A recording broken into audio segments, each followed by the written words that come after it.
The troop stayed on the trail as it wound down to the river. The heat was full on and slowed their progress. The trail they traversed was well worn and covered in fine dust. It seemed to have been cleared to an even width to make portage of supplies and equipment easier. As they reached the Rubicon River bed, they could see a definite path that ran along its side in a northerly direction. Devin led the troop along the path. The tree line was 25 feet above the riverbed and path. Each man felt the presence of someone in the tree line but saw no one. They pressed on, announcing their progress. Bits of blue and silver peeked through the trees across the river. A smooth path ran across the river rocks to a point below the color in the trees. Devin stopped to get a better idea of what was hidden in the trees. On his right, Devin could see the path that led back up to the top of Ralston Ridge. 2 ropes were strung across the path in an X pattern, blocking any passage. Devin turned to Rich and Carl and said, "I think they want us to go across here rather than up." "Which way to where Carter is supposed to meet us?" Rich asked. Devin pointed to the yellow rope strung across the path. "I think we should go across to explain that we're just passing through and mean them no harm. I don't have the energy to run from them now." Rich agreed, and they crossed the river and followed a path up to the dense trees. They saw no one. The path was well manicured and wide. It was easy to traverse. They walked up the path about 200 feet and began to see a camp. A large terrace clearing opened to reveal several tents and tarps strung between them. The camp had obviously been inhabited for several years and was kept quite tidy. Provisions were neatly stacked on pallets on a lower terrace. In the middle of the camp, a series of picnic tables were set around a large wooden cable spool that had long since been relieved of its cable. The tents were brightly colored in yellows and blues. The tarps were blue and silver and hung several feet above the tents. A large camouflage cargo net tied to surrounding trees stretched from 15 to 20 feet above the tarps and tents and hung fashionably at the edges. A gathering of assault rifles with clips inserted were neatly stacked in military fashion against one of the picnic tables. Several cases of ammunition sat near the rifles. Clean laundry dried on the lines next to each tent. Sandbags and interlocking stacks made up retaining walls for the stepped sandy terraces. A tan-colored terry cloth bath towel covered several large objects in the middle of the spool table. "Hello in the camp," Devin yelled out. "We're just passing through." Rich and Devin and Carl entered the camp slowly with hands in the air, looking around nervously. Zeke trotted over, tail wagging, to an open tent on the other side of the table area. As Zeke entered the tent, a shadow of a figure sat up from a cot inside and pet Zeke's head. The man stood up. He stepped out of the tent without a stitch of clothes on. He was about 5'8" tall, slender, bronze-chiseled body, with musk blonde hair and a light blonde facial and body hair. His relaxed comfort swung from side to side as he strolled to the table, pulling a cigarette from behind one ear and a wooden match from the other. "Took you a little longer to get here than we thought," he said while exhaling his first drag off the cigarette and waving the match out. Sit down, he urged, pointing to aluminum folding chairs around the cable spool set on its side as a table. "Do you want us to put our guns on the table?" Rich asked. "I got a half dozen guys sighted in on you right now. You probably shouldn't touch your guns," he replied with no expression. Devin pulled up a chair across from the naked man. Carl and Rich sat on either side of him. "So where did you guys come from?" asked the naked man. "Up river," Devin said. "Above our second camp?" Naked man asked. "That's your camp too, huh?" Rich asked. "Yeah, we've been working this stretch of the river for about 3 years, the naked man responded. "We're running an 8-inch, 4 5-inch, and 4 3-inch dredges." "Damn, that's some operation," Carl said. "It is," responded the naked man. "Now where did you come from? I know that you could not have come up the river. It's impassable. We've tried many times." Devin broke in before Carl could respond. "We did. We came down the river from several miles upstream. We nearly all died coming over the large waterfall a couple of miles back. What'd it look like?" "We call it the hallway," Rich said. "There's no way you could climb around it." "We call that the Narrows," the naked man said. "We couldn't find a way over the falls. How'd you come down?" "The fast way," Carl said. "We used ropes to get down. Carl didn't have a chance to think about it. He was lucky to catch a rope on the way over. The dog rode the falls down. Rich and I climbed down," Devin said. "How'd you get down to the river in the first place?" the naked man asked. "Where'd you start?"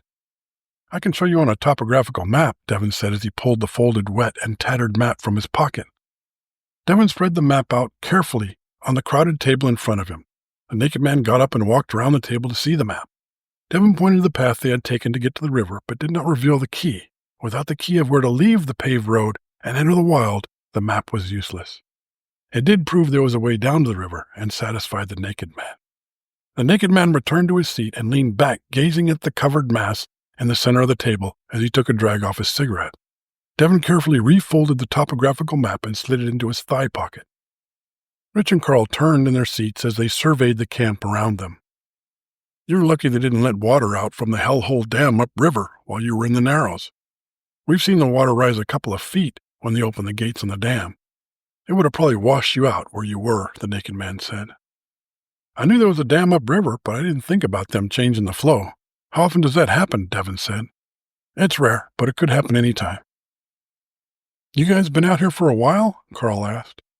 "I've been out here a couple of years. Some of the guys have been out here 3 years," answered the naked man as he pulled the towel from the tabletop, revealing 3 one-gallon glass jars and 6 quart-sized glass jars full of gold nuggets. Each of the troop leaned forward slowly while restraining their excitement. The aluminum chairs creaked as each man's weight shifted in them. The large jars contained gold nuggets ranged in size from peas to walnuts. 2 of the smaller jars contained nuggets the size of grains of rice to the size of peppercorns. The other 4 contained gold dust, looking like the soil of heaven. "Damn, you guys are doing good," Devin said. The naked man leaned forward, slid one of the large jars closer to him, and unscrewed the top. He pulled out a nugget the size and shape of a small tangerine half and handed it to Devin. Devin looked it over and passed it to Rich. "Wow, that's heavy," said Rich as Devin dropped it into his hand. "That's bigger than anything we found on this trip," Devin told the naked man. "That's 3 years' worth of work. We only sell enough to keep going." Rich passed the nugget to Carl as the naked man reached in and grabbed a cashew-sized nugget and set it on the table. Carl passed the large nugget back. The nuggets were smooth, heavy, and lustrous. The naked man set both nuggets side by side. "The spot price for gold is around $300 an ounce," the naked man remarked, looking at the nuggets as he crushed and extinguished his lit cigarette between his fingers, then dropping it into a coffee can under the table. "But they'll pay 10 times that for nuggets." "Why's that?" Carl asked. "Jewelry," Devin said. "That's right. They'll pay 10 times for nuggets, even more for the big ones," the naked man went on. "Too bad you can't turn the dust into nuggets," Rich said. "That's exactly what we do," the naked man said as he picked up the large nugget, holding it out in display. "We make molds out of the bigger ones, melt the dust, and pour it into the molds. These 3 big jars have 1 copy each of the same nuggets." "Great idea," exclaimed Devin. "You keep them separate so you can sell each jar to a different shop." "You got it," the naked man replied. "You got any dope?" "Why, you looking to trade?" asked Devin. "Hell yes," said the naked man. "We haven't seen any good weed out here this season." "I got some hash," Devin offered. "It can't be dry. You've been underwater several times," Rich commented. "No, it's good. I taped the bag up with duct tape," Devin responded as he reached into his thigh pocket. "Let's see it," said the naked man as he extended his arm towards Devin. Devin pulled a wallet-sized package covered with duct tape and began to pull at it. He fumbled with the tape for a moment. Then the naked man pulled a long black K-bar knife from under the table. The knife scabbard was secured to the bottom of the table. Devin and Rich looked at each other, wondering what else might be secured to the bottom of the table. "Let me see it," commanded the naked man, gesturing with his available hand while resting the butt of the knife on the table. Devin handed him the packet. The knife had a worn leather handle. The blade was dull black with a shiny 16th-inch edge. It sliced through the package with ease, removing one end. He pushed his fingers in the opening and turned the bag to look inside. He turned the package over and dumped the contents on the table: a Bic lighter, a small wooden carved pipe, and a chunk of hash the size of a matchbox. "All right, that looks good," the naked man mumbled to himself with a smile. "What's that worth?" Devin asked. The naked man paused, then leaned forward and grabbed one of the big jars in front of him and unscrewed the top. He rolled the jar around, shaking it to locate a suitable selection. He reached in and pulled out a nugget the size of a thumbnail with the thickness of a nickel and placed it on the table. The nugget was dull in appearance. It was obviously from a mold that had not yet been polished. He pushed it over to Devin, then screwed on the jar top. Trading hash for gold is a simple barter of goods, Devin thought to himself. Unless, he reasoned further, you consider that paper money is traded in place of gold. In that case, that was a simple sales transaction. He had just sold hash, a crime. No, goods for goods. It was barter, Devin thought. Thanks for stopping by, the naked man said as he stood up. Go back down the path you came up to the last clearing and follow the cable across the river. You'll find a dirt road about 100 feet above the river. That'll take you back to Ralston Ridge. You noticed it from the map, Devin asked as he stood up. Yeah, the naked man replied as he pulled an army field shirt from the back of his chair and held it out to Devin. Take this. You got a hell of a sunburn and you can't walk around with that submachine gun uncovered once you get to the road. I appreciate it, Devin said as he slid into the shirt. The shirt was olive drab green with 4 large angled pockets. It had U.S. Army over one pocket with several insignia patches sewn above the other. On the left shoulder was an arrowhead-shaped patch with lightning bolts with an airborne patch above it. The right shoulder sleeve bore a patch with a number 1 on it. Special Forces in the 1st Infantry Division, Devin said. Yeah, we got 4 ex-Green Berets out here. The rest of us are ex-Navy SEALs, the naked man said as he turned back to the tent. Devin thought about the transaction again. He could not go home empty-handed. He had to bring back something. He had to have some gold. Just one nugget to show the effort was worth it. It really wasn't selling dope. He traded his work product for the naked man's work product. It was clearly barter. His mind raced. He had to go. The naked man had dismissed him. They needed to get to where Carter would pick them up. Perhaps this wasn't that bad. Maybe it wouldn't change him so much. He stood up and started to walk away from the table. Rich and Carl followed. Zeke ran out ahead down the path. Devin stopped, turned and walked back to the table. Rich and Carl stopped and watched as Devin slapped the nugget down on the table. The naked man looked back at him from the doorway of the tent with the pipe in his mouth. Devin waved and said, "Thanks for your hospitality. Enjoy," then turned and continued on down the path.